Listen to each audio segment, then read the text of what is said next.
जब महाभारत युद्ध का अंत हो गया और द्रोण पुत्र अश्वत्थामा के द्वारा अपने बेटों को मरा देखकर सभी पांडव बहुत दुखी हो गए और पुत्र की शोक से व्याकुल होकर द्रौपदी ने अपनी सखियों के साथ ब्राह्मण श्रेष्ठ धौम के पास गई और बोली, हे विपेंद्र, कौन सा उपाय करने से बच्चे दीर्घायु हो सकते, कृपा करके मुझे बताए। तो धौम्य ने कहा, सत्य युग में सत्य वचन करने वाला जीमूतवाहन नामक एक राजा था। एक बार वह अपनी स्त्री के साथ अपनी ससुराल गया और वहीं रहने लगा। एक दिन आधी रात के समय पुत्र के शोक से व्याकुल कोई स्त्री रोने लगी, क्योंकि वह अपने बेटे के दर्शन से निराश हो चुकी थी। उसका पुत्र मर चुका था। वह रोती हुई कहती थी, हाय, मुझ बूढ़ी माता के सामने मेरा बेटा मरा जा रहा है। उसका रुदन सुनकर राजा जीमूतवाहन का तो मानो हृदय विदीर्ण हो गया। वह तत्काल उस स्त्री के पास गया और उससे पूछा, तुम्हारा बेटा कैसे मरा है? बूढ़ी ने कहा, गरुड़ प्रतिदिन आकर गांव के लड़कों को खा जाता है। इस पर दयालु राजा ने कहा, माता, अब तुम रो मत, आनंद से बैठो, मैं तुम्हारे बच्चे को बचाने का यत्न करता हूँ। ऐसा कहकर राजा उस स्थान पर गया जहाँ गरुड़ आकर प्रतिदिन मांस खाया करता था। उसी समय गरुड़ भी उस पर टूट पड़ा और राजा के शरीर का मांस खाने लगा। जब तेजस्वी गरुड़ ने राजा का बायां अंग खा लिया तो झटपट राजा ने अपना दाहिना अंग फेर कर गरुड़ के सामने रख दिया। यह देखकर गरुड़ जी बोले, हे देवयोनियों, तुम कौन हो? तुम मनुष्य तो नहीं जान पड़ते। अच्छा, अपना जन्म और कुल बताओ। पीड़ा से व्याकुल मन वाले राजा ने कहा। मेरी माता का नाम है सैव्या और मेरे पिता का नाम शालिवाहन है। सूर्य वंश में मेरा जन्म हुआ है और जीमूतवाहन मेरा नाम है। राजा की दयालुता देखकर गरुड़ ने कहा, हे महाभाग, तुम्हारे मन में जो भी अभिलाषा हुआ वर मांगो।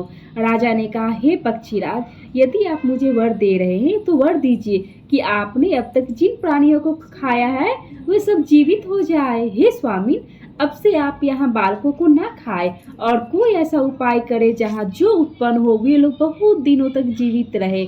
धौम्य ने कहा कि पक्षीराज गरुड़ राजा को वरदान देकर स्वयं अमृत के लिए नागलोक चले गए। वहां से अमृत लाकर उन्होंने उन मरे मनुष्यों की हड्डियों पर बरसाया। ऐसा करने से सब लोग जीवित हो गए जिनको कि पहले गरुड़ ने खाया था। राजा के त्याग और गरुड़ की कृपा से वहां के लोगों का बहुत सारा कष्ट दूर हो गया। तब राजा की दयालुता देखकर गरुड़ ने फिर कहा, मैं संसार के कल्याणार्थ एक और वरदान दूंगा। आज अश्विन कृष्ण सप्तमी से रहित शुभ अष्टमी तिथि है। आज ही तुमने यहाँ की प्रजा को जीवन दान दिया है। हे वत्स, अब से यह दिन ब्रह्मा भाव हो गया है, जो मूर्ति भेद से विविध नामों से विख्यात है। त्रैलोक्य से पूजित दुर्गा अमृत प्राप्त करने के अर्थ में जीवित पुत्रिका कहलाई है। सो इस तिथि को जो स्त्रियां उस जीवित पुत्रिका की और कुश की आकृति बनाकर तुम्हारी पूजा करेंगी तो दिनों दिन उनका सौभाग्य बढ़ेगा और वंश की भी बढ़ती होती रहेगी। हे महाभाग, इस विषय में विचार करने की आवश्यकता नहीं है। हे राजन, सप्तमी से रहित और उदया तिथि की अष्टमी को व्रत करें, यानी सप्तमी विद अष्टमी जिस दिन हो उस दिन व्रत न कर शुद्ध अष्टमी को व्रत करे और नवमी में पारण करे। यदि इस पर ध्यान न दिया जाए तो फल नष्ट हो ही जाएगा और सौभाग्य तो अवश्य नष्ट हो जाएगा। जीमूतवाहन को इस तरह का वरदान देकर गरुड़ वैकुंठ धाम चले गए और राजा भी अपनी पत्नी के साथ अपने नगर को वापस चले आया। धौम्य द्रौपदी से कहते, हे देवी, मैंने यह अतिशय दुर्लभ व्रत तुमको बताया है। इस व्रत को करने से बच्चे दीर्घायु होते हैं। हे देवी, तुम भी पूर्वोक्त विधि से यह व्रत और दुर्गा जी का पूजन करो तो तुम्हें अभिलाषित फल प्राप्त होगा। मुनिराज धौम्य की बात सुनकर द्रौपदी के हृदय में एक प्रकार का कौतूहल उत्पन्न हुआ और पूर्ववासिनी स्त्रियों को बुलाकर उनके साथ यह उत्तम व्रत किया। इस व्रत के प्रभाव को एक चील ने सुन लिया और अपनी सखी सियारिन को बतलाया। इसके बाद पीपल वृक्ष की शाखा पर बैठकर उस चिलनी ने उस वृक्ष के खोते में बैठकर सियारिन ने भी व्रत किया। फिर वही चील किसी उत्तम ब्राह्मण के मुंह से यह कथा सुनाई और पीपल के खोते में बैठी हुई अपनी सखी को सुनाया। सियारिन ने आधा कथा सुनी थी कि उसे भूख लग गई और वह उसी समय सबसे बड़े वे शमशान में पहुंची। वहां उसने इच्छा भर मांस का भोजन किया और चिल बिना कुछ खाए पिए रह गई और सवेरा हो गया। सवेरे वह गौशाला में गई और वह गौ का दूध पिया। इस तरह नवमी को उसने पारण किया। कुछ दिनों बाद वे दोनों मर गई और अयोध्या में किसी धनी व्यापारी के घर जन्म ली। संयोग से उन दोनों का जन्म एक ही घर में हुआ, जिसमें सियारिन ज्येष्ठ हुई और चिल छोटी। वे दोनों सभी शुभ लक्षणों से युक्त थी, इसलिए बड़ी लड़की काशीराज के और छोटी उसके मंत्री के साथ विवाहित गई।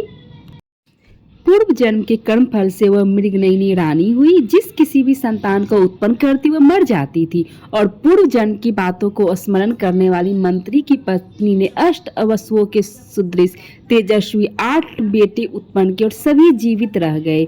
अपनी बहन के पुत्रों को जीवित देखकर ईर्ष्यावश राजपत्नी ने अपने स्वामी से कहा कि यदि तुम मुझे जीवित रखना चाहते हो तो इस मंत्री के भी पुत्रों को उसी जगह भेज दो जहां मेरे बेटे गए, अर्थात इन्हें मार डालो। यह सुनकर राजा ने उस मंत्री के पुत्रों को मारने के लिए कई प्रकार के यंत्र किए, पर मंत्री पत्नी ने जीवित पुत्रिका के पुण्य बल से बचा लिया। एक दिन राजा ने अपने आदमियों से उन पुत्रों का सिर कटवाकर पिटारी में रखवाया और वह पिटारी उनकी माता के पास भेज दिया, किंतु वे 8 सिर बेशकीमती हीरे जवाहरात हो गए और भले चंगे हुए 8 लड़के अपनी माता के पास वापस चले गए।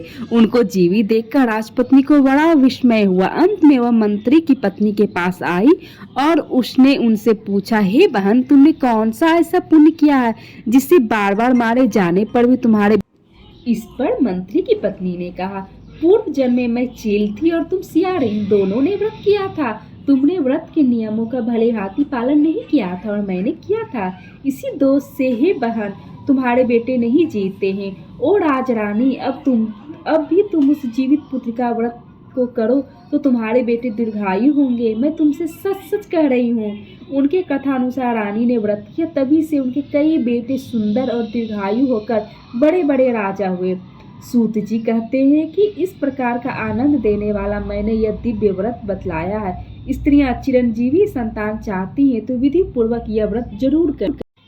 तो बहन सप्तमी से रहित और उदया तिथि की अष्टमी को व्रत करे और नवमी को पारण करे। कहानी समाप्त हुई। जय जितवाहन भगवान।